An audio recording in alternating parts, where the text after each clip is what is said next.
Okay, so this is taught by, she now goes by chaya halevy, but her name used to be avigail halevy, on dvar malchus, which is written by the Lubavitcher rebbe's teachings. It's on the parsha called Shoftim. And I just talked about this the other day, and now it's coming up in a video, so that's pretty cool.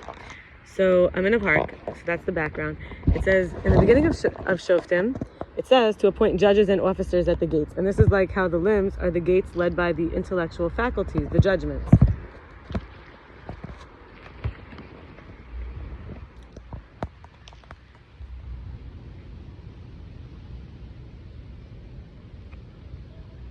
In Yeshayahu, Isaiah talking about the future redemption, it replaces officers with advisors. And the attributes of the heart are the officers. The gates are smell, hearing, speech, taste, and vision. Do good and turn away from evil. At the time of Moshiach, Hashem will remove impurity from the world, so all will be permeated with goodliness, Torah, mitzvahs, that officers won't be needed, and advisors will be Jews who will speak the truth and act from good inclination. Every Jew has a spark of Moshiach within him. When the gates are guarded, and she or he can be his or her own judge and advisor, receiving judgment and advice from his or her own soul, the limbs and powers should be conducted by the judges of the soul, governing the interactions between a person and his or her surroundings. Additional points on this topic from the geulah publication is that we must follow the judge's ruling whether we want to or not. The job of police is to enforce, no questions asked. In Moshiach's days, the advisor will help us integrate the ruling of the judge, so it makes sense to us. And rather than coercion, they'll use persuasion. The judge, with their deep insight, raises us to a perspective we could never reach on our own, and the counselor brings that perspective down to our level. And sifsei kohen says there's 7 portals there's 7 portals in and out: 2 eyes, ears, nostrils, 2 eyes, 2 ears, 2 nostrils, and 1 mouth. There's a geulah publication by the Chabad World Center to Greet Moshiach at 744 Eastern Parkway. They said we need physical vitamins for different things, but we also need spiritual vitamins. A is vision, like vitamin A is for vision, and also avas yisrael, which A. So it's going to be in Jewish. Love our fellows, which enhances our spiritual vision, helping us to see the good in others and foster unity. Vitamin B supports metabolism and energy, and it also brings blessings, brachos, where we exercise our gratitude muscle and energize our relationship with Hashem. C strengthens immune system, and also kindness, chesed, which builds chesed is a C, starts with a C in English, which builds a resilient and compassionate community, in inculcating us against spiritual social ills. D, crucial for bone health, and also davening, which is a D, it means prayer, which or even worship or service, which provides the foundation and strength for our spiritual lives, connecting our essence for Hashem and grounding our daily routine in faith. Vitamin E protects our cells from damage, and also emuna, E, faith, which shields our souls from despair or doubt, fostering resilience and trust in Hashem's plan.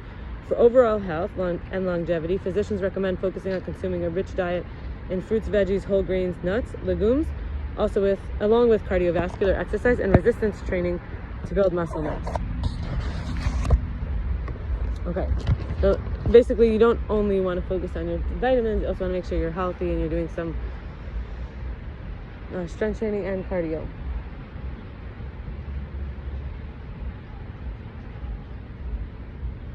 Okay, then we have the Lubavitcher Rebbe taught us that the Jewish leaders, as the Torah clearly states, where it says, okay, I'll read it.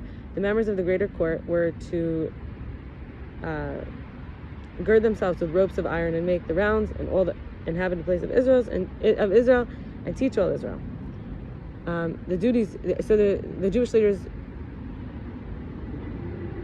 have the duties to ensure that individuals don't fall through the cracks and abandon the proper way of Torah.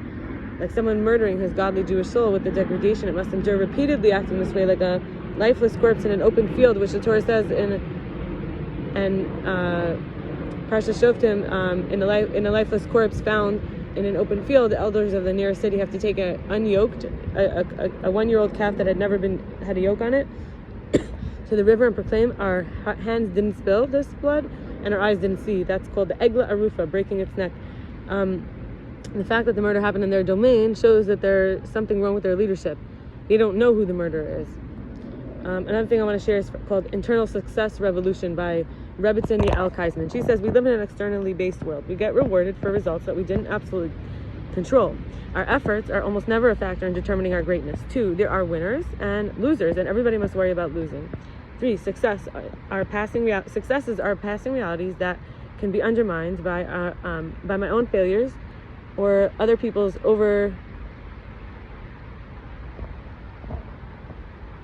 overriding successes. 4, comparing and competing is a necessary reality. 5, one needs to be afraid of criticism because it exposes one's imperfections. And 6, best and perfect are valued currency. So an internally based world is that we get rewarded for our effort. The more effort, the more reward. All people are valued. 2, everyone has invaluable, unique contribution to make. And invaluable, like you can't even put a value on it.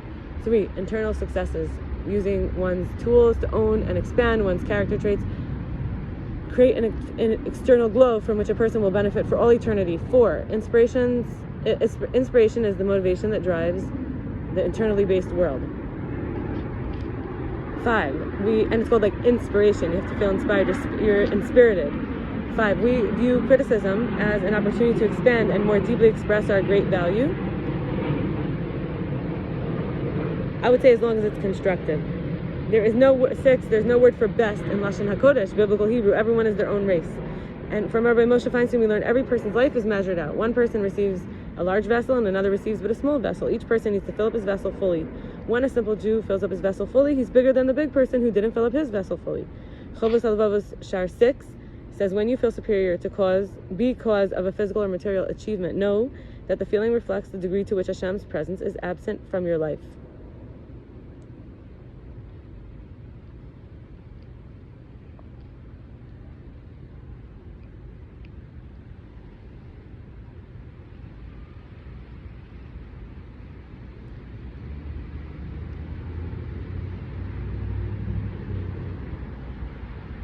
Stretching.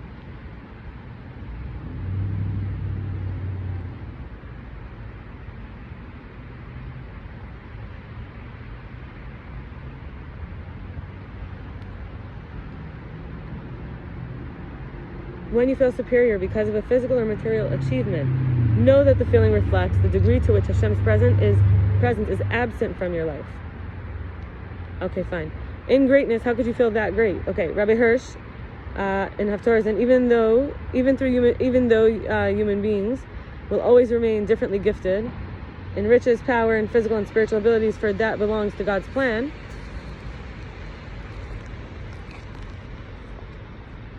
The knowledge and understanding of God with which all are filled levels out all the individualization and forms mankind into one, levels out all the individualization and forms mankind into one harmonious unity in which everyone, satisfied and happy, makes his contribution to the prosperity of the whole.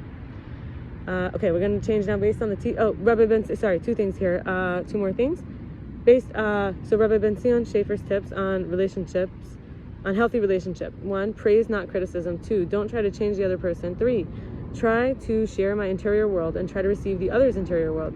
4, instead of taking things personally, recognize when things are strange, out of the norm, and adapt a scientific, observational curiosity quality. And 5, say ouch when you're hurt.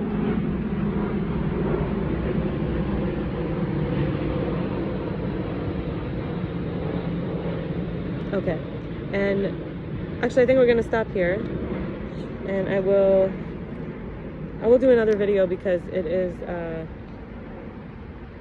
is Thursday night and tomorrow's Friday, and I don't want to have to record a video on Friday. I'll be getting ready for the Shabbos, for the Sabbath.